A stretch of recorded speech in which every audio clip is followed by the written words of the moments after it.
Hey guys, what's going on? It's another idol. We're back inside of Destiny, and we had a new patch yesterday evening.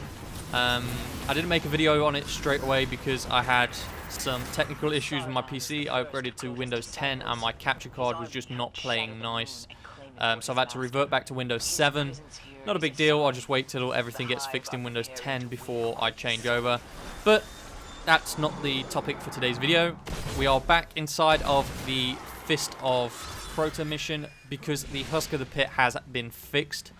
We are now going to be seeing the Husk of the Pit dropping within this mission when you kill the Blades of Crota, and the drop rate has actually been increased by 150%, which is a pretty notable increase in drop rate. So all of those people that were farming for this weapon, you know, to get the Necrochasm before the buff, now's your chance to do this.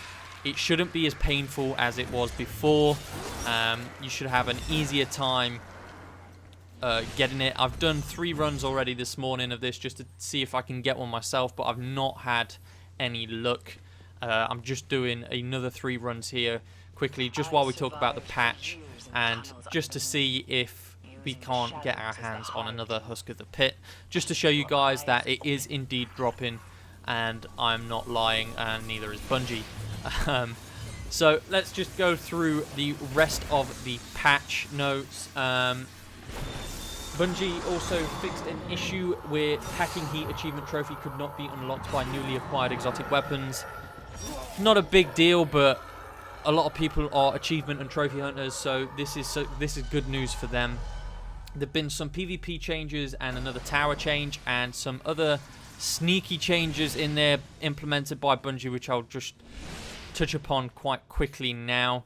If you go to armor, just go to the Lucky Raspberry, you can actually turn around the armor and you can see a 360-degree view of your armor now, which is pretty snazzy. I know a lot of people were complaining about this sort of stuff.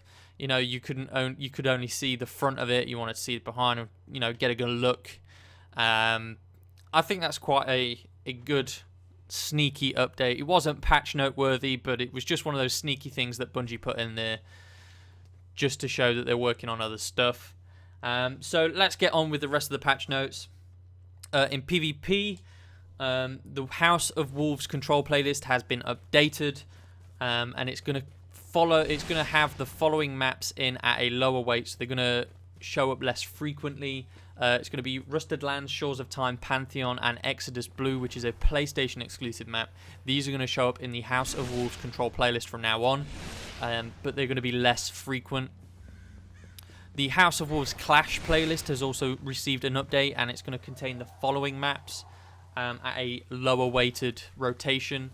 Firebase Delphi, Twilight Gap, Blind Watch, and Exodus Blue. Again, the PlayStation exclusive map. Kill these guys quickly because these are annoying. Yeah. Eat blade. Okay, and there's been some changes to the way that Inferno playlists work. In particular, Inferno and Doubles playlists, sorry, not any particular Inferno playlists. Special ammo has been reduced. The spawn time's been reduced to 180 seconds, and at any one time, 3 special ammo crates will spawn. And heavy ammo has also had its spawn time reduced to 300 seconds, but it will only spawn once per match. So less heavy ammo per game. It makes it kind of like elimination, except there's no rounds, and rounds tend to go on for quite a while in Inferno playlists. I'm not a huge fan of these massively long games. A lot of people find them fun, but for me it just seems like a bit of a chore to get through them sometimes. But hopefully that's good news for a lot of the people that play those playlists. Personally, I try to avoid them. They're just not for me. So, if you've been to the tower after the patch, you'll have noticed that Tess Everest has gone on vacation. She's no longer in the tower. Bungie are going to be doing some stuff with Tess for the 2.0 update. So, she's gone away just to be reworked. So, in her place, you need to go to Eva. in the North Tower, and she will have a kiosk next to her, and that's where you can get all of your special orders items that you would normally get from Tess. Not to worry, she will be back, and that's probably where you're going to end up picking up your Nepal Aid emblem and shader that has now been released in this patch. So all those people that bought the shirts to support the Nepal Aid charity drive, you have now received your exclusive emblems and shaders. And there have also been a few technical fixes. These are like back-end sort of stuff that we won't really notice, but it fixes issues that have been plaguing the game for some people. These aren't widespread issues in the long run. These are very isolated issues that Bungie have now fixed. But these also have potential to come up for anyone, really. Pick up that sword. Damn it.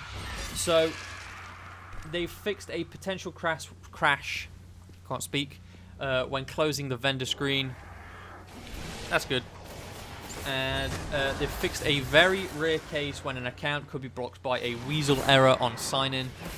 Now, that's a huge one. As an Xbox player, all the PlayStation players know that we've got that Xbox has an exclusive, and that is the weasel error. That's the only exclusive that Xbox players have.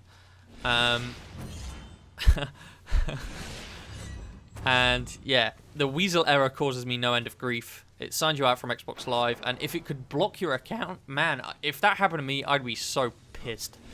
So thank God Bungie have given that error a little bit of look at, and hopefully they explore more solutions for as Xbox players on how to, you know, minimize the amount of weasel errors that we get, because it is pretty high. For me especially, it's pretty high. I don't know about the rest of you Xbox players, but the weasel error is an error that continuously comes up, and it's just horrendous. Also, another Xbox One technical fix is they fixed some issues with suspend and resume handling on Xbox One, which, I don't know. I've not noticed anything. We'll have to see what happens with that one. I'm not entirely sure what that means, but it felt necessary to put in the patch notes. So we'll just see what happens with that one. So let me know what you guys think of the patch. It's not weapon tuning, unfortunately. We're going to just do another quick Blade of Crota quick kill here, just to see if we can get out Husk of the Pit. So yeah, let me know what you guys think about the patch. Unfortunately, it's not the weapon tuning patch. That comes a couple of days before the Taken King drops. So we're looking at September. We've got about a month before that one drops. No Husk of the Pit. I'm out. I'll see you guys next time. Thanks for watching. I'll see you back inside of Destiny. Adios.